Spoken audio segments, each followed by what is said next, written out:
శ్రీ గణేశాయ నమః. శ్రీమాత్రే నమః. శ్రావణ మాసం యొక్క వైభవాన్ని తెలియజేయండి. చాలామంది యూట్యూబ్ ఛానల్లో వైశాఖ మాసము, కార్తీక మాసం యొక్క మహత్యాన్ని చెప్పినారు, కానీ శ్రావణ మాసం గురించి తెలుసుకోవాలని ఉంది.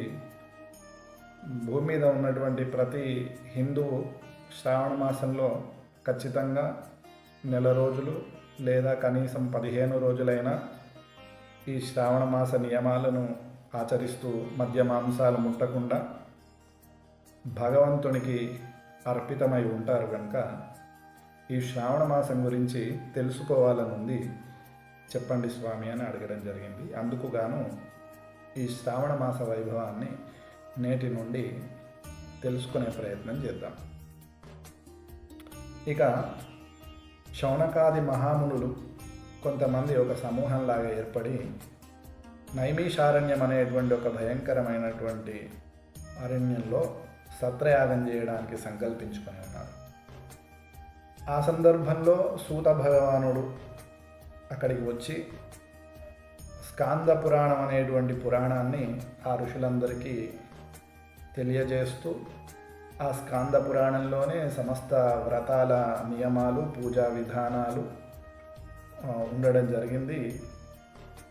అన్ని మాసముల యొక్క వైభవాలు కూడా వింటూ ఆ ఋషులంతా ఆ సూత భగవానుని స్వామి అన్ని మాసాల గురించి తెలియజేస్తూ ఉన్నారు.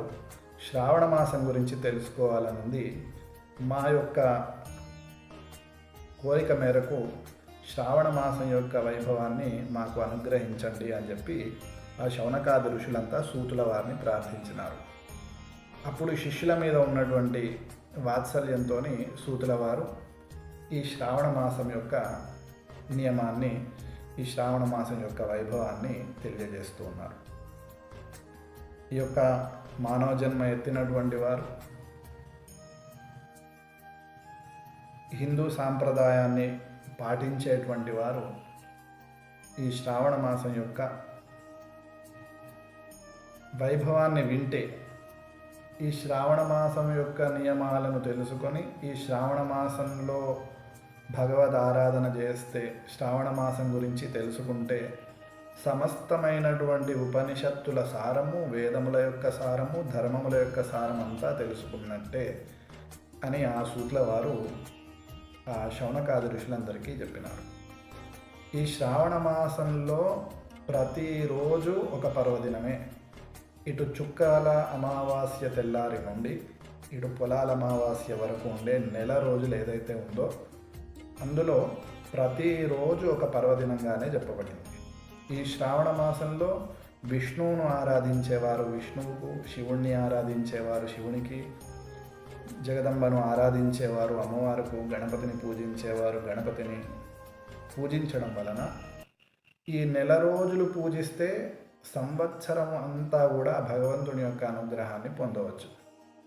365 రోజులు పూజలు, అర్చనలు, ఆరాధనలు చేసేటువంటి శక్తి లేనటువంటి వారు ఈ నెల రోజులు శ్రావణ మాసంలో భగవద్ ఆరాధన చేస్తే 365 రోజుల యొక్క పుణ్యాన్ని పోగు చేసుకోవచ్చును అని చెప్పినారు.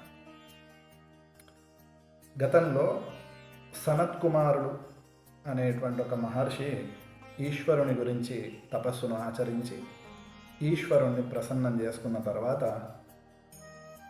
ఈ యొక్క శ్రావణ మాస వైభవాన్ని చెప్పండి అని ఆ ఈశ్వరుణ్ణి సనత్ కుమార్ల వారు ప్రార్థించినారు. అప్పుడు ఆ ఈశ్వరుడు ఈ శ్రావణ మాసం యొక్క వైభవాన్ని పూర్తిగా తెలిసినటువంటి వారు ఈ సృష్టిలోనే ఎవరు లేరు.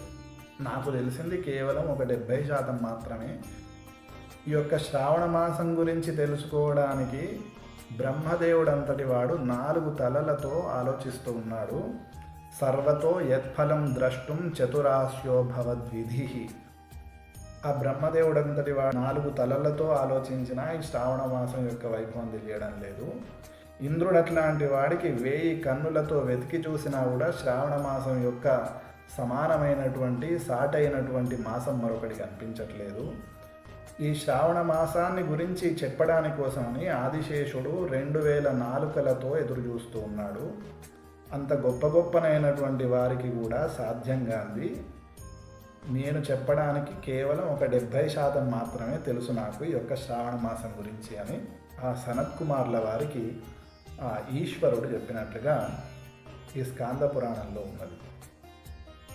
ఇక ఈ శ్రావణ మాసంలో గణపతికి పూజించేటువంటి వారు ఒక గరక పోచ, ఒక ఎర్రని పుష్పము పెట్టి గణపతిని ఆరాధిస్తే, శ్రావణ మాసంలో పూజిస్తే 365 రోజులు స్వామి మన వెంటనే ఉండి సమస్త కార్యములను నిర్విఘ్నంగా పూర్తి చేస్తాడు.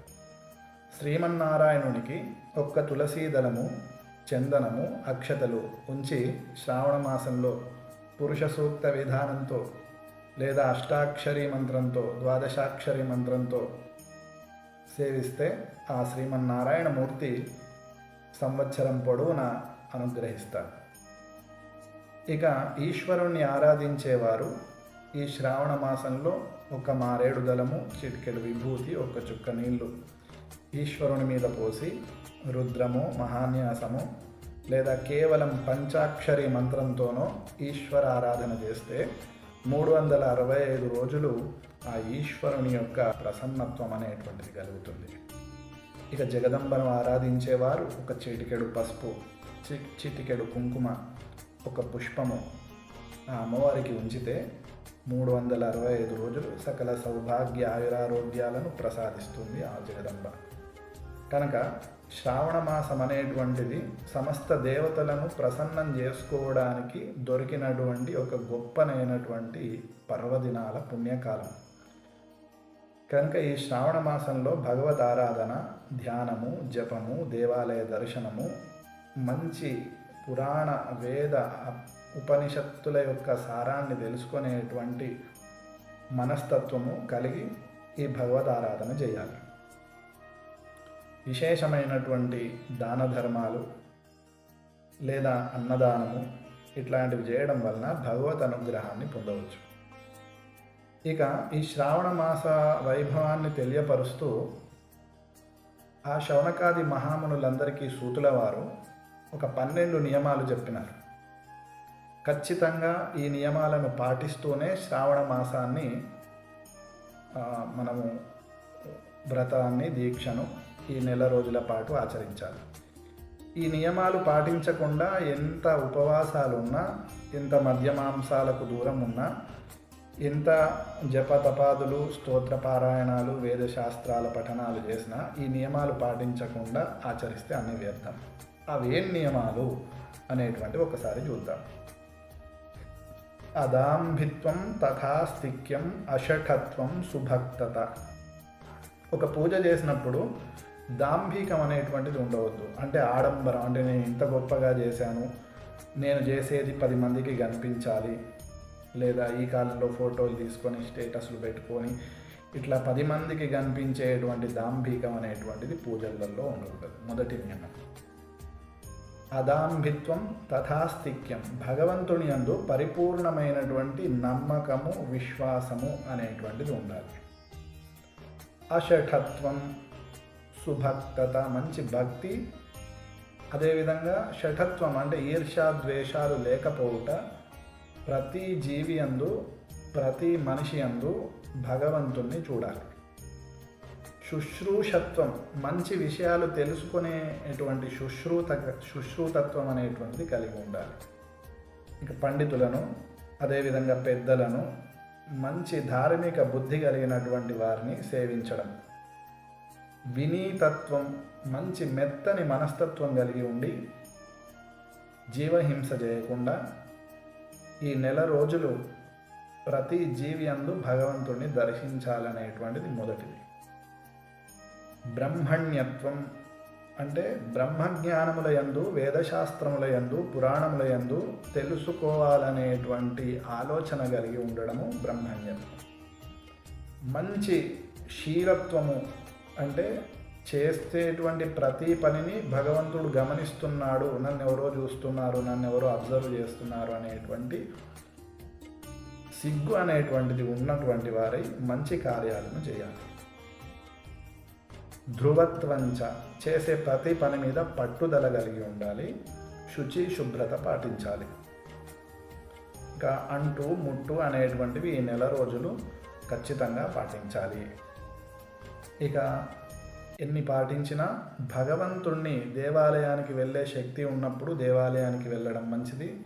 లేదా ఇంట్లో కూర్చొనైనా సదా భగవద్ నామ జపము, స్తోత్ర పారాయణము, భగవత్ జపము, నామ సంకీర్తన, భజన ఇట్లాంటివి చేస్తూ ఆ భగవంతుణ్ణి ప్రసన్నం చేసుకోవడానికి ఈ నియమాలను ఖచ్చితంగా పాటించాలి అని ఆ సూత భగవాన్ల వారు శౌనకాది మహామునులందరికీ ఈ మొదటి అధ్యాయంలో చెప్పినారు.